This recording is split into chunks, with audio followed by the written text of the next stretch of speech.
వెలుగు నేను మీ రాజు. సో ఇప్పటివరకు కాంగ్రెస్ సిపిఐ ఇద్దరు దోస్తాన్లో దాదాపుగా గత ఎన్నికల నుంచి ఉన్నారు. 63 స్థానాలు కాంగ్రెస్ గెలిస్తే ఒక స్థానం సిపిఐ కూడా గెలుచుకోవడం అనేది జరిగింది. సో మరి సిపిఐ రాష్ట్ర కార్యదర్శి ఎమ్మెల్యే కూనంనేని సాంబశివరావు ఈసారి సంచలన వ్యాఖ్యలు చేశారు. సో రాష్ట్రంలో ప్రభుత్వం తీరు సరిగా లేదు, కాంగ్రెస్ మిత్రధర్మం అసలు పాటించట్లేదు. సిపిఐ కొత్తగూడెం ఎపిసోడ్ తో సిపిఐ కాంగ్రెస్ మధ్య గ్యాప్ వచ్చింది. మీతో మిత్రధర్మం పాటించే విషయంలో సీఎం రేవంత్ రెడ్డిని కలిసి తేల్చుకుంటాం. రాబోయే ఎంపీటీసీ జెడ్పీటీసీ ఎన్నికలకు ఒంటరిగానే పోటీకి సిద్ధమవుతున్నాం. రైతు బంధుకు సంబంధించి ఇప్పటికి ఒక దఫా పెండింగ్ లో ఉంది, మళ్ళీ రెండవ దఫకు కూడా సమయం మించిపోయింది. ప్రభుత్వం అసలు రైతు బంధు వేస్తుందా వేదా అనేది స్పష్టం చేయాలి. పేదలకు ఇళ్ల స్థలాలు, అదేవిధంగా ఖమ్మం జిల్లాలో భూదాన బాధితులకి హైదరాబాద్, వరంగల్, రంగారెడ్డి జిల్లాలో గుడిసెలు వేసుకున్న వారికి పట్టాలు ఇవ్వాలి.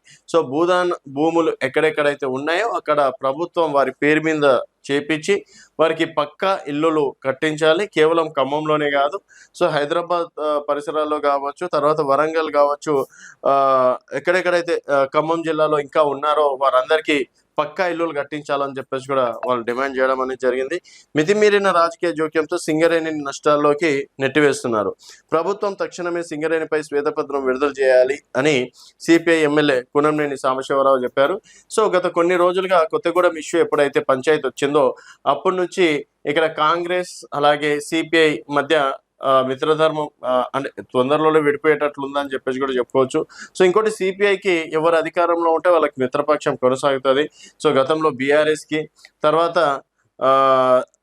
కాంగ్రెస్ కు, ఇప్పుడు ప్రస్తుతం కాంగ్రెస్ కు ఉంది.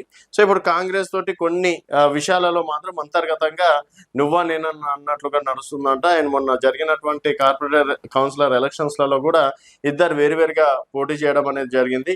కొన్ని చోట్ల అయితే సిపిఐ బీఆర్ఎస్ కి మద్దతు తెలపడం తోటి మరి వీరి మిత్రధర్మం కొనసాగుతుందా లేదా. అండ్ సాంబశివరావు గారు కూడా ఓ 3-4 డిమాండ్లు పెట్టారు.